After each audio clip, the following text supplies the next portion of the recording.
Hello everybody and welcome to Little House Online, Sal's Comic Roundup. I'm of course Sal, and I'm going to talk about some comics today because I have no outlet for my comic fandom and I wanted to share some of my opinions with you, the viewing audience. So thanks a lot for watching and let's get to the reviews.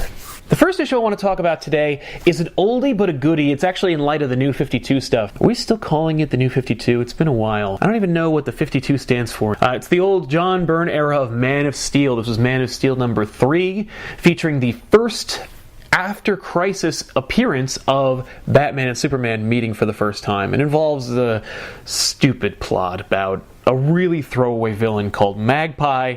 The most important meat and potatoes of that issue, of course, is Batman and Superman meeting in a post-crisis universe.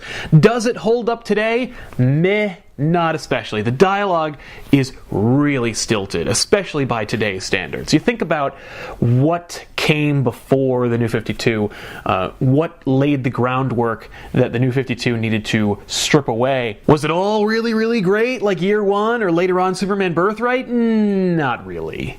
The art, however, does ring a nostalgic chord with me. I love old John Byrne's art. I loved him on Fantastic Four, and I love him on Superman. He draws such an iconic image of Superman, especially back then, that you really have to give it up for this issue. And of course, seeing Batman is a delight. In fact, the issue was inked by the late and great Nick Giordano, who did a lot of his work with Neil Adams, some would call it definitive Batman artist, especially from the 70s and 80s. Man, there's a great panel. It's actually one of the last panels of the issue where we see Batman, and you can tell that Giordano had the bulk of that because it is so Neil Adams Batman right there, right in that moment. John Byrne kind of gives us our modern flair, what we can expect from the future of comics at that time. You know, you think about the New 52, you think about what they're doing now and how they're kind of bringing comics into modern sensibilities, even though they've been doing that for the last 20 years, and you think, you know, was it worth it? Is it necessary? You know, and the question really is still hanging in the air. I don't really know, and I don't think most of us really know if it's necessary or if it was worth it. But you look at old issues like this and you think, okay, comics have come a little way forward since then. If you haven't already, go check out Man of Steel number 3, and in fact the whole miniseries Man of Steel that John Byrne did that kind of set up Superman in the post-crisis universe. It's a really fun read and it's worth reading in the trade, so check it out. Get it on a discount though. Don't waste full price money on that because it's not worth it. A book I'd like to talk about a little bit, and I know I'm late to the party on most of these, but I feel like, well, I find them, I'm going to share my thoughts, and maybe you read them or you haven't read them or you're on the fence about them and you see my review and you think, oh, I'll go check it out. For instance, Old Man Logan, written by Mark Millar and art by Steve McNiven. This is a kind of Elseworlds what-if story about what if Wolverine was one of the last superheroes in the Marvel Universe after a very Clint Eastwood Western kind of plot. It is by no means a deep, penetrating, insightful reconstruction of the genre, and I don't think most people are looking for that, especially when you're looking for a book like Old Man Logan. I'm not a big fan of Mark Millar's art. I feel like he's very overblown. I feel like he's very pretentious at times.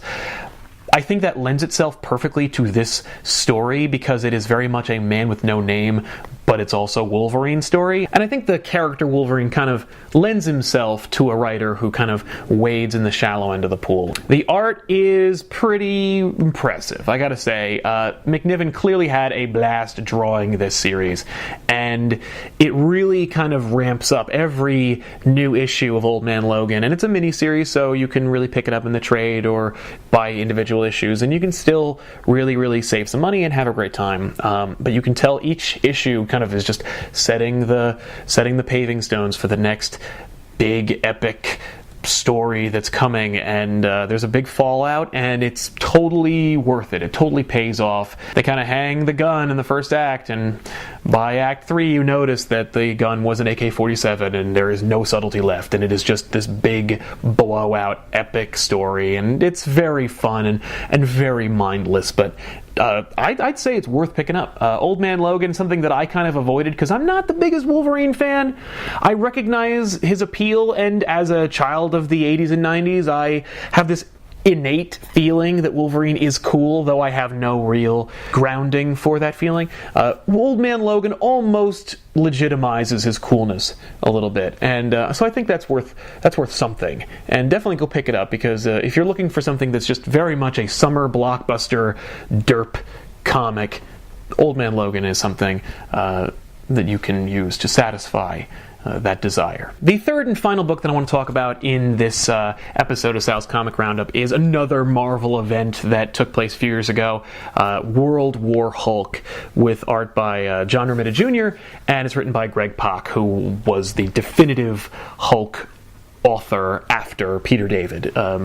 He kind of set up the whole Hulk Gladiator story. If you don't remember, the Illuminati of the Marvel Universe shoot Hulk into space. He winds up in the movie Gladiator, and then he comes back, and this is the story in which he comes back and seeks revenge on all the Marvel superheroes who wronged him in the past. Does it hold up as an event? Fuck no. This book is really stupid, and each issue is just another failed cliffhanger that is setting you up to buy the next book. There are 5 issues in this miniseries. It probably could have been told in one double-sized issue. The slugfests are fun.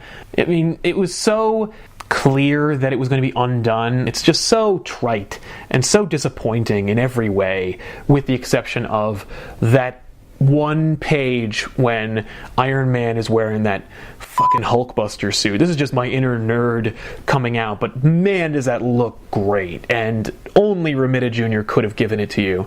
And of course, you have to give it up for Greg Pak for writing, some really great action set pieces. It's just too bad that the whole story as a whole doesn't hold up. It just doesn't. That last page reveal of the Hulk's son and the nonsense bullshit that comes out of that, go Wikipedia Scar, Son of Hulk, and you'll see just how dumb and convoluted that is. I was never really a big Hulk fan, and this is kind of why. The appeal, people always like to compare the Hulk to Dr. Jekyll and Mr. Hyde. Dr. Jekyll and Mr. Hyde is a fucking ending, and it's poignant, and it means something to the character. The Hulk is just this electrified corpse that just keeps hobbling through the Marvel Universe, and just some new mad scientist is like, well, I know how to bring life into this character, and then they zap it, and it jumps across the table a few issues, and then another writer has to go, oh, well, maybe I know how to, put the electrode up its butt, and that'll make it really shine. No, it's just all crap. So I'm sorry to say, World War Hulk, meh. It's got some really cool posters in it. And that was it for us today, Little House Online, Sal's Comic Roundup. Thank you so much for watching the show and checking out the channel and watching other videos that we've done. Old Sal's Comic Roundups. We've got a new episode of Bonus Round, which is our video game playthrough show with Tiff and Danielle. And of course, we've got written and video content for you to check out as well. So thanks for stopping by, and we'll see you next time on LittleHouseOnline.com.